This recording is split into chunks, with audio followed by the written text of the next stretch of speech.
This channel does not promote any violent, harmful, or illegal activities. All content provided by this channel is meant for an educational purpose only.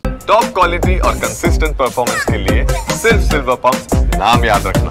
অত্যন্ত আপত্তিকর, অত্যন্ত নিন্দনীয়। আমরা তীব্র প্রতিবাদ করেছি। মাননীয় মুখ্যমন্ত্রী তীব্র ভাষায় এই বিষয়কে নিন্দা করেছেন। পুলিশ অ্যাকশন নিচ্ছে। কাল রাত অবধি 4 জন অ্যারেস্ট হয়ে গিয়েছে। কোন দলকে আমাদের জানার দরকার নেই, মেরে পিঠে চামড়া তুলে দেওয়া উচিত। পাশাপাশি পুলিশ যা যা কঠোরতম ব্যবস্থা, সেটা ফাঁসির সাজা হোক বা যা হোক, সমস্ত কিছু নিক। কিন্তু সিপিএম বা বিজেপি বা কংগ্রেস যাদের জমানা রক্তে লাল ছিল, যে বালিগঞ্জে উপনির্বাচনে সিপিএমের গুলিতে সেই মৃতদেহ পড়ে থাকার দৃশ্য এখনও কেউ ভোলেনি, তারা যেন এটা নিয়ে রাজনীতি করতে না যায়। খারাপ ঘটনা ঘটলে তৃণমূল কংগ্রেসই তার নিন্দা করে, তৃণমূল কংগ্রেসের পুলিশই তার ব্যবস্থা নেয়। দেখুন, দিলীপ ঘোষ তার নিজের দলের মধ্যে কোণঠাসা হয়ে এখন তিনি দলের লাইনে ফেরার চেষ্টা করছেন। ফলে এর সঙ্গে বাস্তবতার কোনো সম্পর্ক নেই। মমতা বন্দ্যোপাধ্যায় মানবিক। মমতা বন্দ্যোপাধ্যায় যখন যিনি যেভাবে বিপদে পড়েন, তার পরিবার এবং তাদের সঙ্গে থাকেন। ফলে এর মধ্যে আমরা হিন্দু, মুসলমান, খ্রিস্টান ধর্ম খুঁজতে যাই না।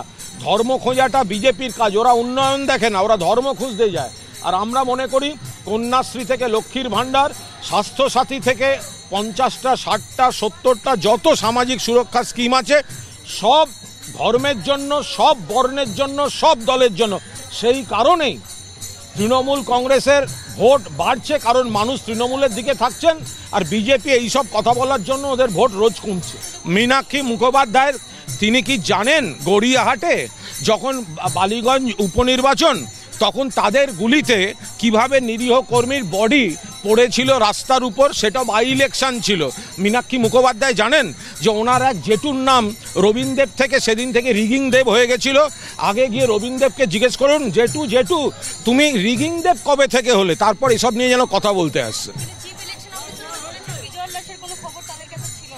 একটা বড় এলাকায় যদি বিজয় উল্লাস বা কোনো মিছিল হয়, তাহলে প্রত্যেক পাড়ায় নিয়ম করে ওইভাবে দেয়াটা, দেখুন এটা যাদের 4টে লোক, যাদের 40টা লোক, তারা ওইখানে একটা নিয়ম করে 7 দিনে একটা মিছিল করবে, নোটিশ দিতে পারে।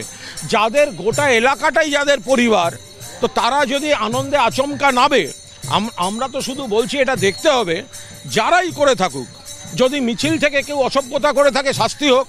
আবার জয়কে বদনাম করার জন্য কেউ যদি অন্তর্ঘাতমূলক কাজ করে বিরোধীদের সুবিধা করে দিয়ে থাকে, সেটারও তদন্ত হোক। পরিষ্কার করে বলা হচ্ছে। তার মানে ওখানে কেউ বা কারা তৃণমূলের এই বিশাল জয় এবং বিরোধীদের ব্যর্থতাটাকে আড়াল করতে চেয়েছে, নজর ঘোরাতে চেয়েছে বলে এইটাকে ইস্যু করতে চেয়েছে। তৃণমূলের কোনো প্রকৃত শুভানুধ্যায়ী তো এত বড় জয়ের দিনে নজর ঘোরাতে এ কাজ করবে না। পুলিশ তদন্ত করুক। দেখুন, তাহলে পহেলগাঁওতে যে এতজন দুষ্কৃতী ঢুকে এতজন পর্যটককে মেরে দিল, তা সেটা কার গাফিলতি ছিল? ইন্টেলিজেন্স তখন কি করছিল? ওটা তো অত বড় সীমান্ত, পাকিস্তান সীমান্ত, ঢুকে এলো পহেলগাঁওতে, 26 জনকে মেরে দিয়ে গেল। তো সেইটা যদি প্রশাসনিক গাফিলতি না হয়, তাহলে একটা এত বড় এলাকায়, একটা পাড়ায় একটা ঘটনা ঘটেছে, খুব খারাপ ঘটনা করেছে। আমরা নিন্দা করছি। আমরা বলছি যে বা যারা করেছে, তারা বিজেপি করুক, সিপিএম করুক, যে দল করুক, তৃণমূল করুক, ধরা পড়ুক, ফাঁসি চাই। এটা তৃণমূল কংগ্রেস, তারা নিন্দা করে, মুখ্যমন্ত্রী নিন্দা করেন। আর যারা নিন্দা করে না, যাদের জমানায় এই ধরনের ভুরি ভুরি ঘটনা ঘটেছে, তারা বড় বড় কথা বলবে, এটা সহ্য করা হবে না।